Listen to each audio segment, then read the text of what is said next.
All right. So as soon as I can get this guy going, I will hit the button. Okay. All right. We are live or live-ish. All right. Hold on one second. Oh, hold on. We are live or something approaching live. Welcome to Live Coding Happy Hour, a special morning edition for the US. And let's see. Hopefully nobody else is getting that. Is anyone else getting this looping? Yep. You want me to check the stream? Yeah, you can't. All right. I'll check it.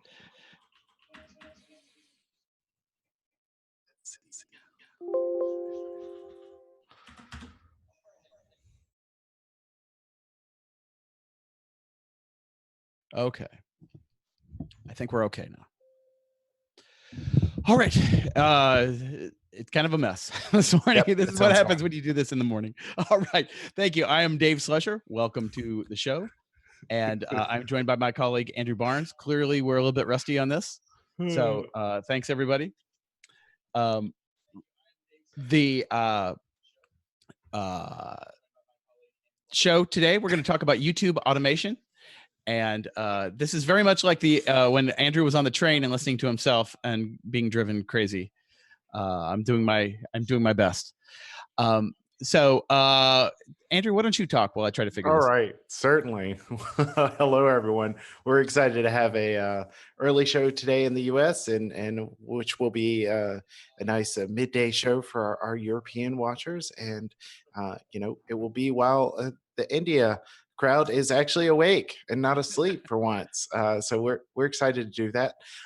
So we've been doing some YouTube video uploading recently, and well, as all good developers, we go, well, one or two of these was fine. We need to do 10 or more now. Why don't we do some automation? And we've already been doing. Yeah, as I've said many, many times, I believe I should look it up. I believe it was Larry Wall, the inventor of Perl, said the three virtues of programmers are hubris, impatience, and laziness. Yes. Two of the three are actually, all three are happening right here because we believe we can do it. We're too impatient to do it and we're too lazy to do it. So we want to take the time to build a thing so we never have to do this by hand again. Absolutely. So we'll drop into introductions. Hello, everyone. I'm Andrew Barnes. I'm developer advocate at ServiceNow. I've been doing this for a little over half a year now at ServiceNow. I've been in the ecosystem for over 4 years now, and build enterprise applications, focus on integrations, custom apps, and managing development at scale.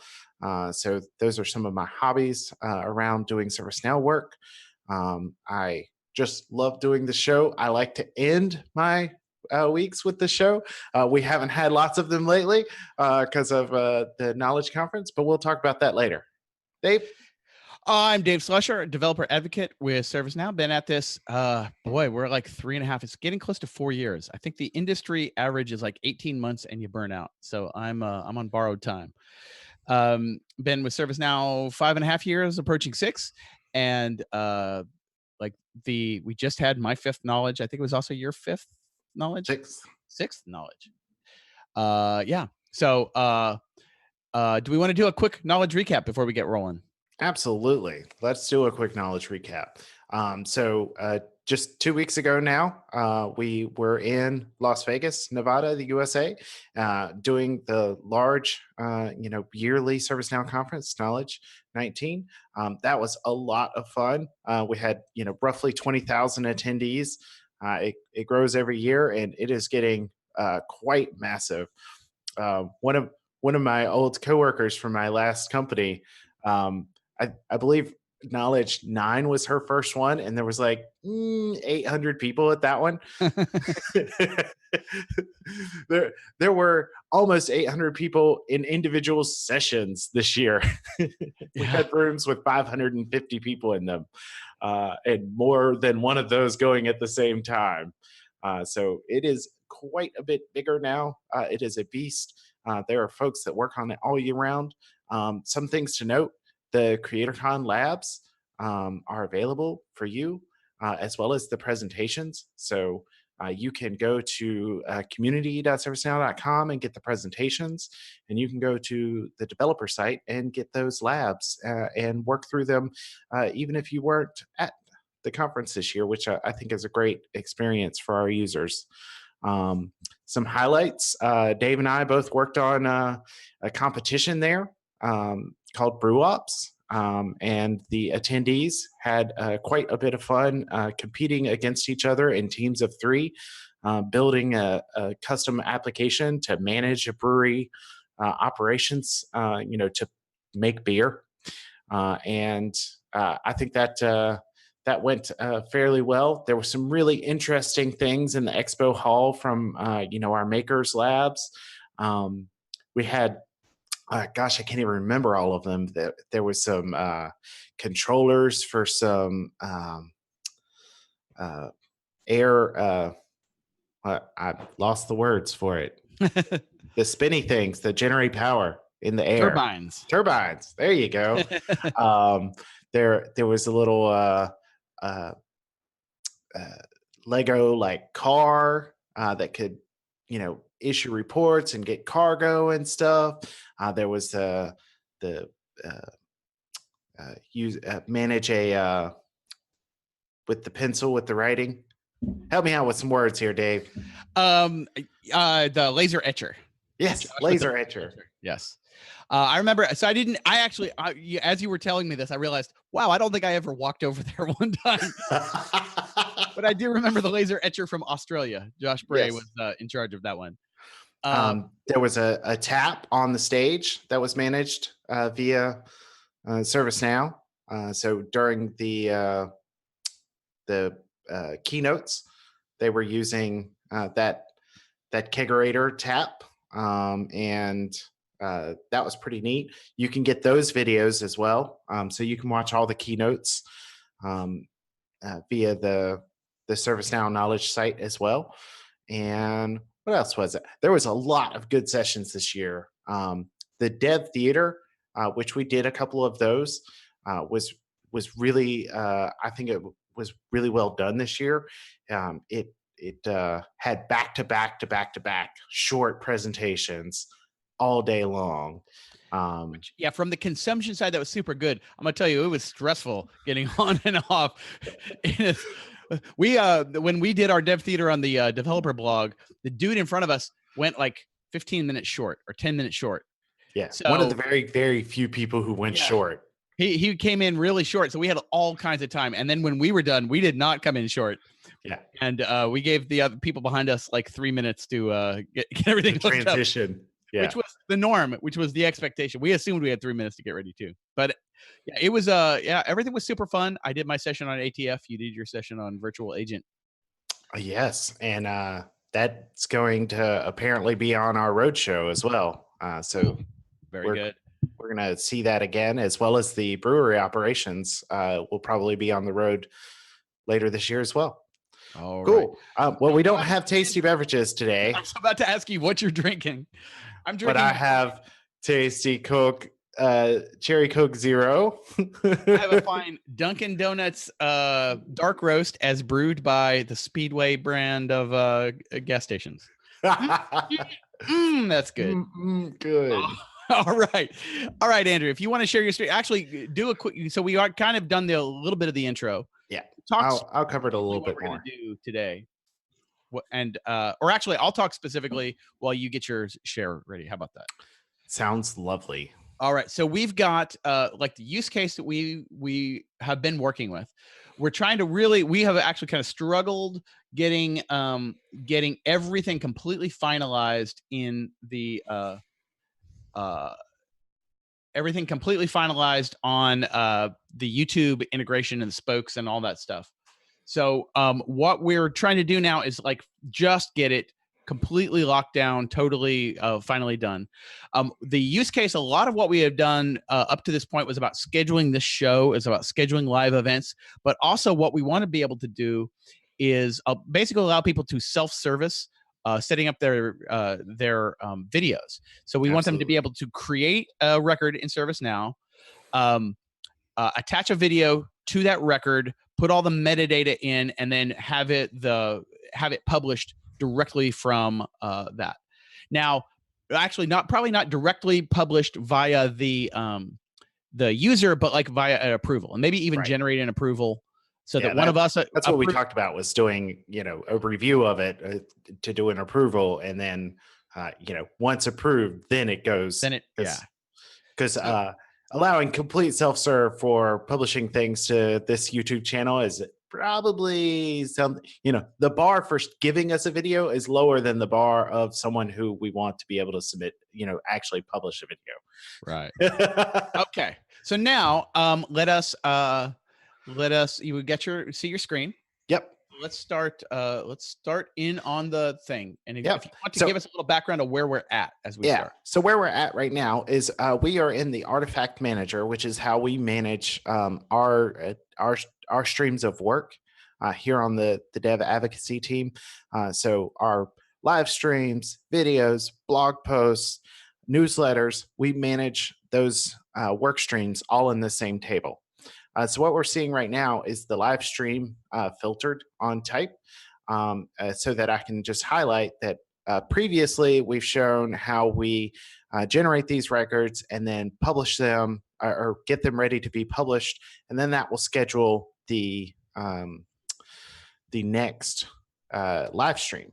And I'll also highlight that as of this morning now, we previously showed getting the view count, but I've got that now promoted into this instance, and it is working and showing us the view count, and those will update right now, scheduled once a week to go grab those and update them, especially for our video content, not necessarily the live streams. The owners of that content want to get that view count in a consumable method, and they've been bugging us to say, hey, how many views this week on my videos? And again, we are the lazy developers. Well, and then just a little more background on our situation, right? We're in a situation where we don't necessarily want everyone to have access to the YouTube channel, but we want them to have access to the information about it. So we're basically using our ServiceNow instance as a proxy for that information. So in both directions, the statistics and as well as the publishing, which is kind of what we're working on right now. Absolutely. So this is for next week's stream. I threw it in this morning just to do a real test that everything is working. And it did.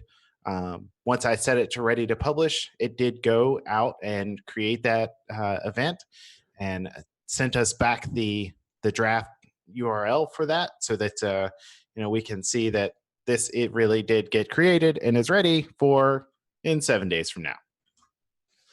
So it is actually all finally working in our production instance, and so now we're ready to do even more automation. Yay! More automation. So here is the video filter, so that we have some newer objects in here. What did those start with? I don't remember.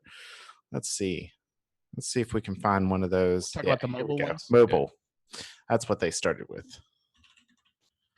Mobile developer fundamentals. So these are the videos that we're ready to get out into the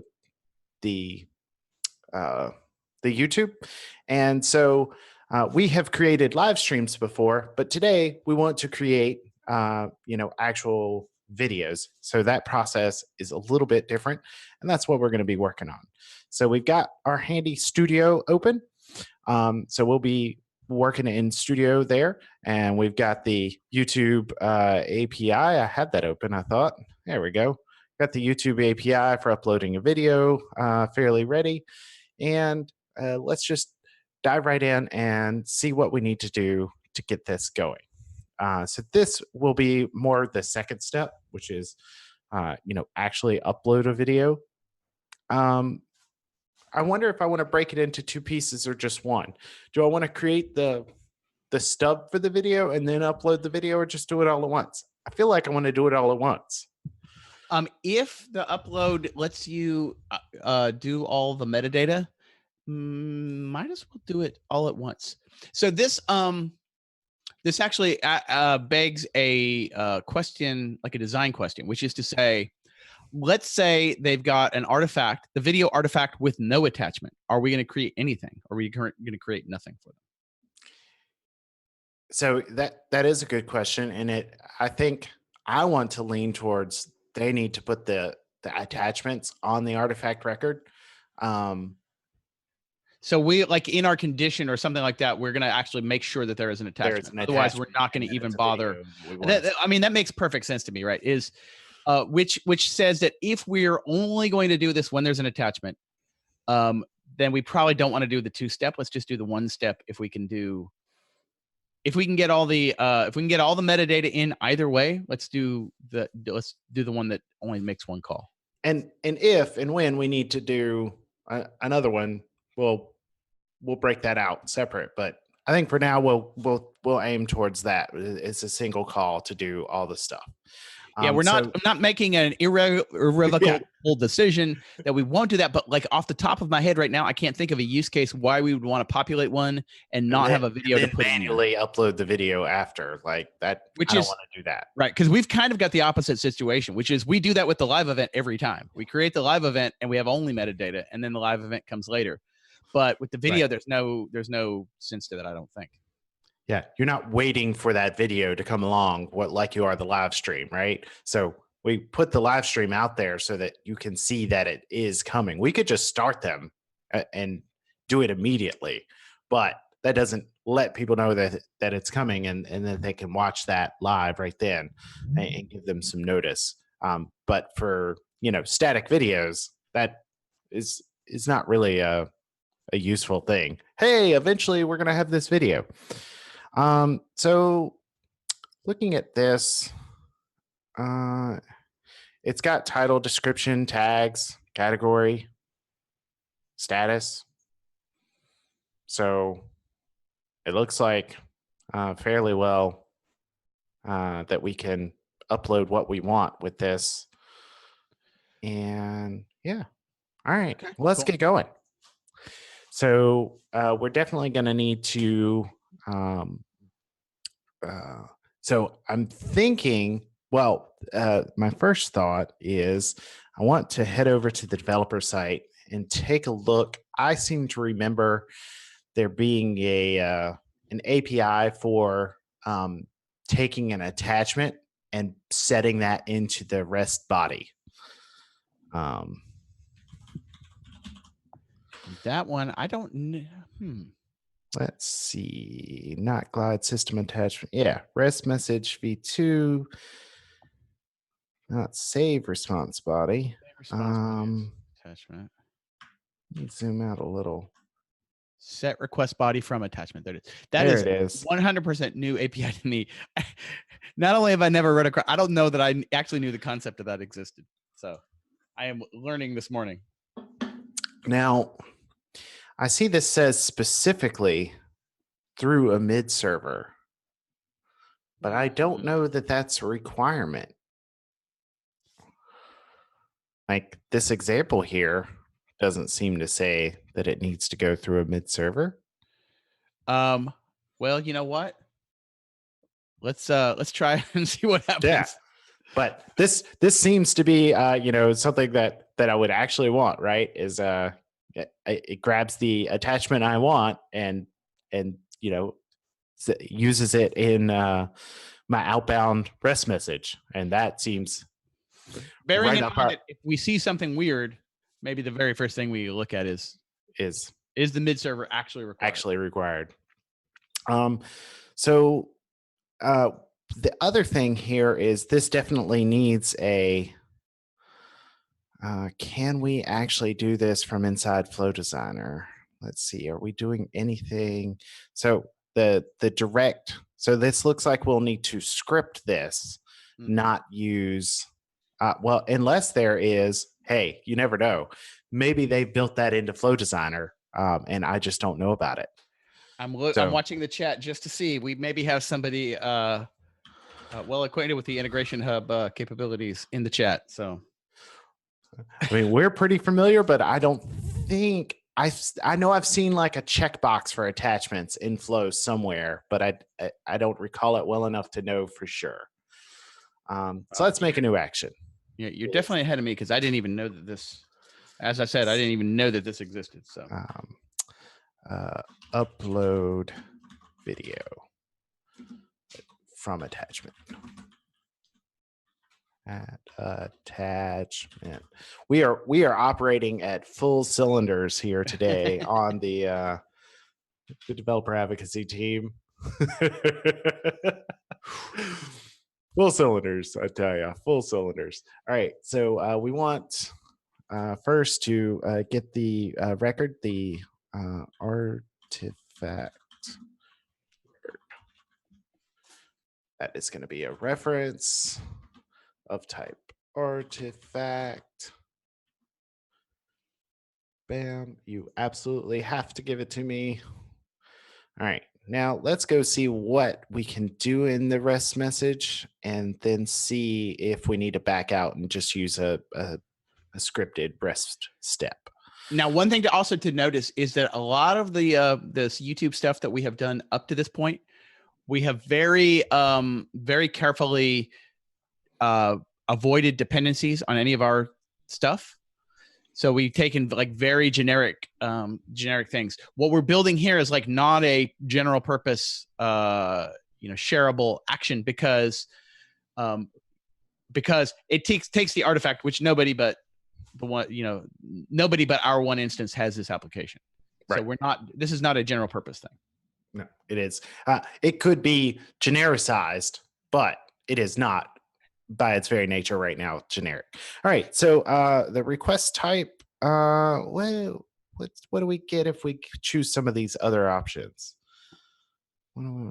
That's not what I want. Let's see. I don't believe form or included is going to help me at all. Binary attachment. Ooh. Oh, that's looking. Now, wait a second, though. Is it looking at the attachment table? Oh, my goodness. Really? Oh, but it's got a data pill picker. Yeah. Let's see. So can it get attachment from that? Attachment would be a related. I kind of want to see just what this does. Period. Well, I'm okay with that. I'm okay with a crazy experiment, man. Let's first be a little good steward and see what they say that it's supposed to do. Binary REST flow action. No, I should just go to Flow Designer. Then drill in this actions, steps, REST step, capabilities, methods, request type. Okay, and a binary format, and then you can look up this record in a prior step or define it as an input variable. Okay. So all you have to do, grab the attachment step that says, find the attachment associated here. Okay. There is an attachment. There's an attachment action. There's a lookup attachment action. So that might be a different input. Because I'm still going to need my artifact record. In the flow. Yeah, you're going to want. Yeah, in the flow, there's an attachment. Okay, so you just need an input that is the attachment. Right. Okay. The attachment to upload.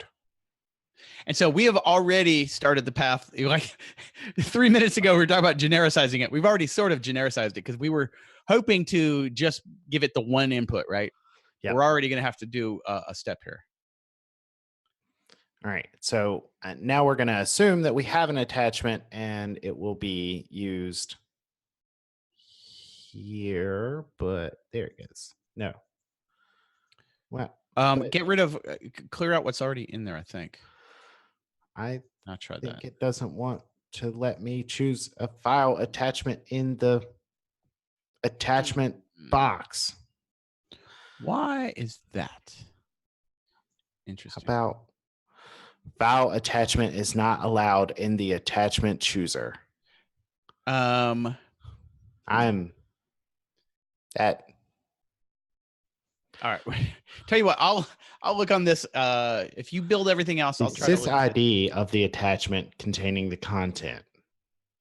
Okay. You want my input to be a sys ID. Okay. Okay. Or sorry, what did I do? I need this to be just okay, a sys ID.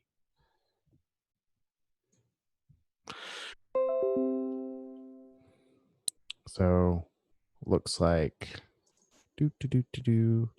this is going to be oh no, we're already at YouTube v3. Then did it say go? Yeah, no. So I don't think we need anything more than really. Can you go check the actual like API for uploading a video, the page for that separately, Yes. and make sure we've got the right endpoint? I will Because do that. just YouTube v3 seems like I need still more a resource path after that. All right. I will do that. And let's start looking at what this payload needs. So we need roughly this snippet status. And we have done that. I'm a lazy man. Let's go look at the payload builder over here in.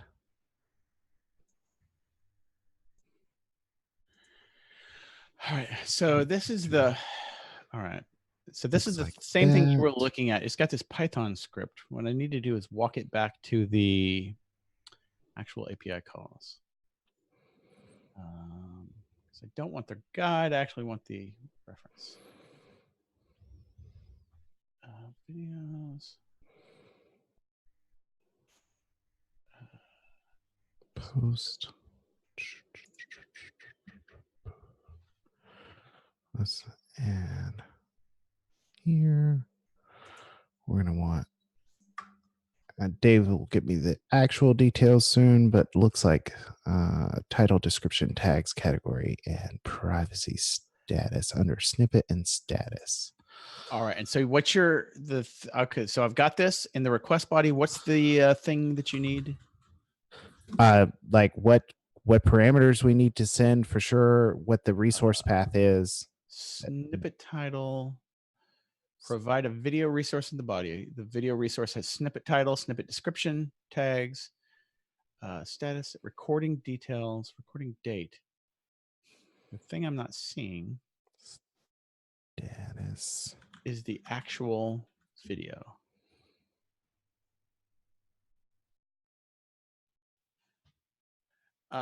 Status, localizations.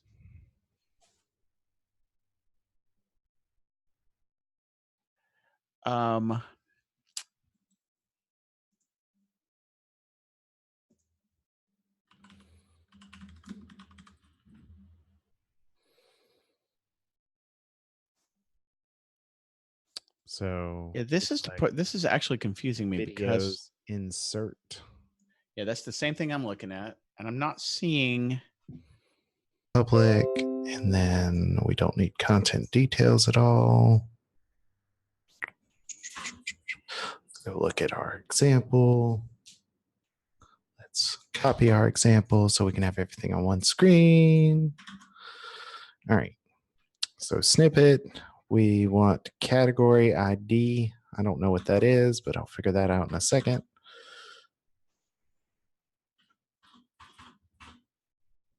Description, title. Oh, yep. So that seems to be all that I absolutely have to have.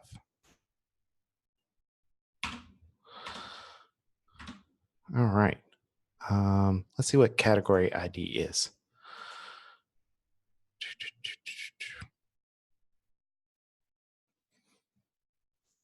All right.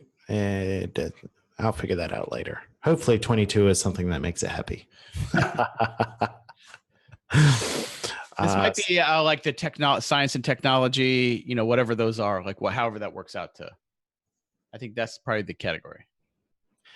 So over here, we want what that value is, though. I have no idea. All right. So what I don't know is, so let's payload is a JSON. While you're doing that, I'm going to actually go look for a Node.js version of this, because I think the Google Docs are actually not, like the official YouTube API docs feel like they're missing some key insight that we need. They also, like in all their code examples, they do not have JavaScript. I noticed that specifically that is missing. Ooh, Node.js Quick Start, YouTube Data API. Oh, and that's on the official site. Okay. Let's see.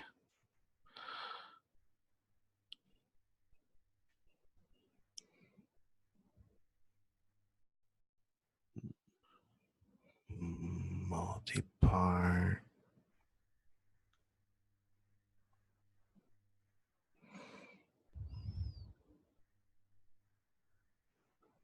Reading documentation is fun. It's part.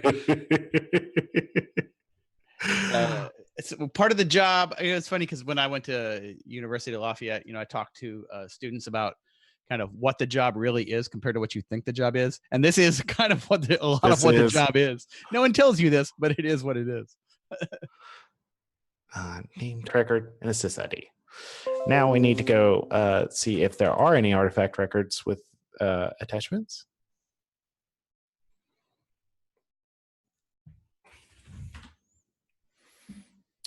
And that was updated a day ago. Maybe this is one of the ones with an attachment. No attachment. Well, you're about to get one, buddy. I don't care what your attachment is.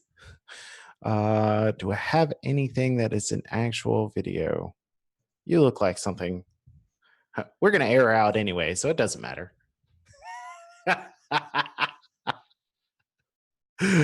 Oh, my expectations real high. One, we didn't add the scope, so we're going to fail on that. So I can do that first before I even hit try. We can really 60, 70. All right, it's almost done. We're getting on close. I want to hit the test button before we wrap it up. We're not going to succeed, but we're going to hit the test button and get an error from YouTube.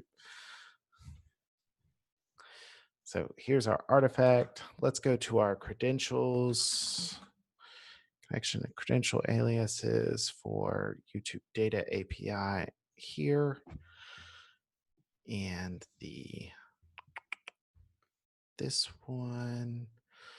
Nope, that's not where it is. Where do I add the scopes this thing gets? There it is. Only 5 steps.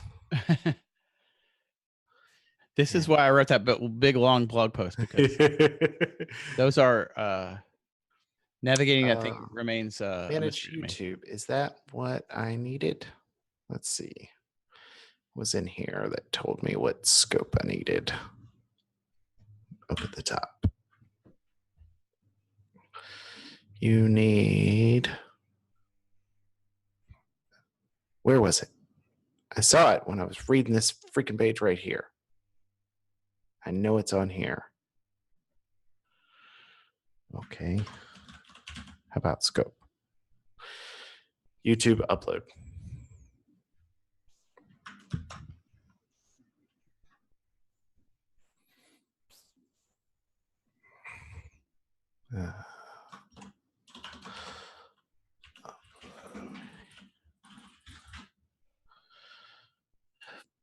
Very good.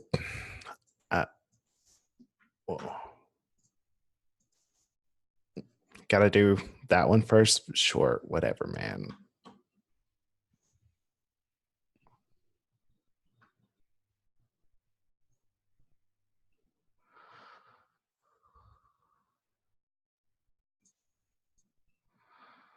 Okay. No. I think you're gonna have to create a new one of those. Create a new one. All right.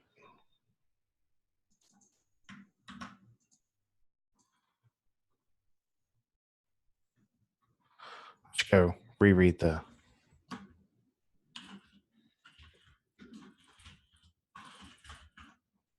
provider is YouTube data API. Scope is there. Go. Are you killing me?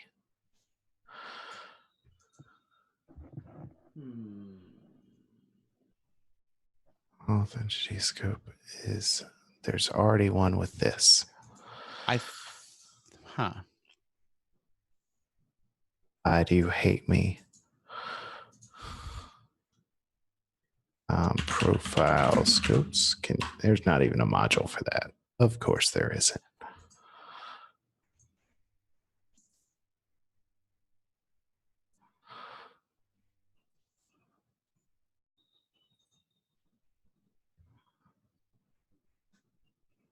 Only 7 of them. I'm wondering if that one that manage YouTube,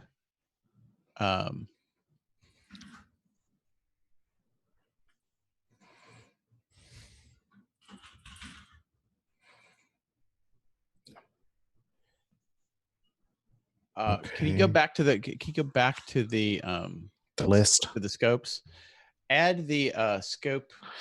That yeah, thing. Unfortunately you can't. Oh, you can't in this thing. But we can just go to the table. We have the technology, people. We can go to the table. So see that one, the manage YouTube it already is here. Well, I think you did that a second ago. Just rename that one to upload. You've got to manage YouTube. Yeah, right there. And I want it on here. Oh, did I overwrite the existing one? I think you did overwrite the existing one. Yes. Oh, that's not good. That's what I'm saying. So now there's 2 of them in there. Break everything else. So this needs to get set, and it won't. So I need to create this for that OAuth provider, because it won't let me set the OAuth provider. Oh, it was a scope issue. Go. Are you happy now? You look happier. And do you want to go to your manage YouTube and set it back the way it was? Why? They look happy here. Manage YouTube. Okay, so that does look right. Everything looks right. But it doesn't, so it's not rendering here. Go ahead and add your manage YouTube back.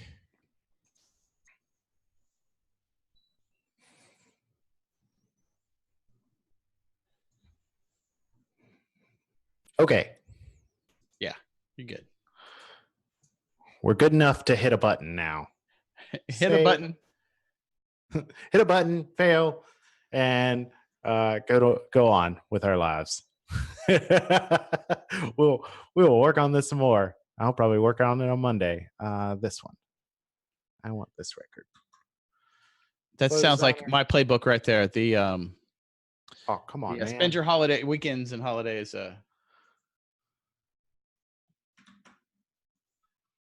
How about this record? Run test. Let's see how fast it fails. It's failing very slow. That's have we had any helpful chat today? We have not. Script error. All right. Hey, lookup record worked though.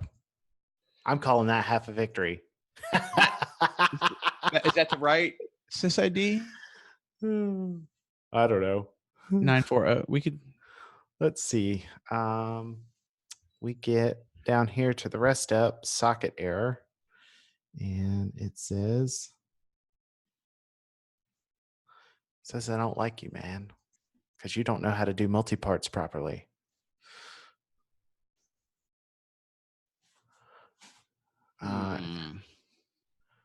Well, that is. I don't know. Like, I don't even know what to like how to diagnose because I have no idea what it's supposed to look like. That's kind of where we're hamstrung on that one. Is I haven't used multipart rest in Flow Designer ever. That's not a thing we've had to do before.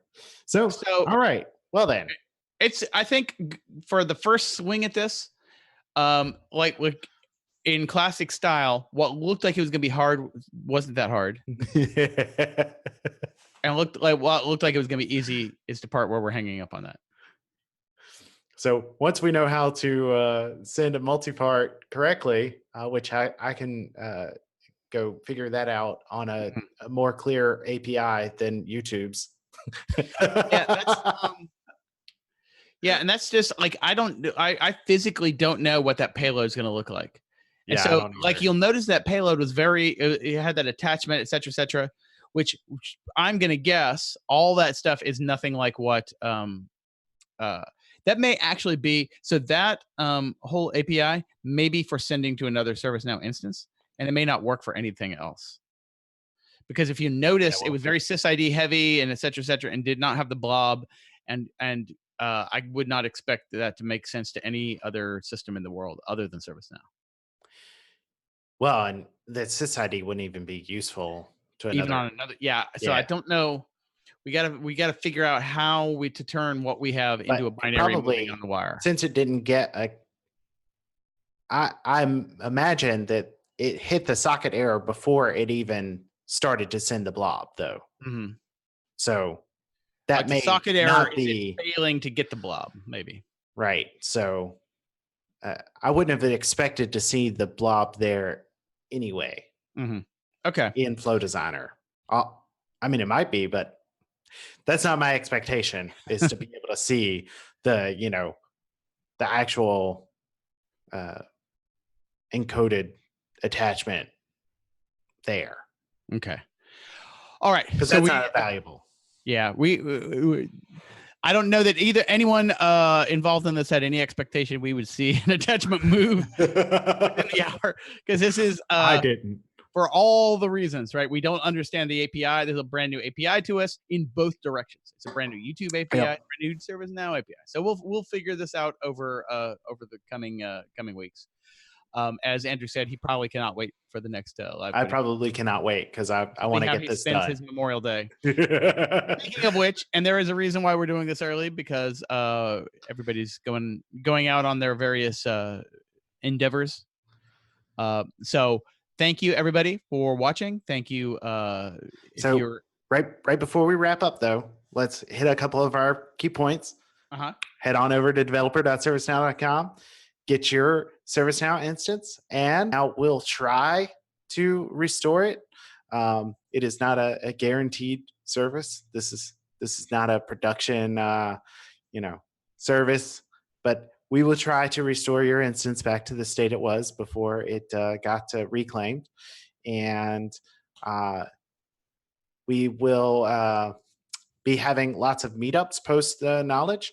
So if you've never been to a developer meetup, check your area to see if there is one at meetup.com, and search for ServiceNow in your area and see if there is a developer meetup. Dave and I will probably be doing several of those, and we'll get that posted on the blog, which is also on developer.servicenow.com, our blog there. And we'll be resuming our regularly scheduled blogging now that the knowledge crunch has gone past. And that's probably about it for me. All Do you have anything else to add? I don't have anything unique to add to that. It's all the same stuff. So awesome. Thanks everybody. For those of you in the US, enjoy your Memorial Day holiday.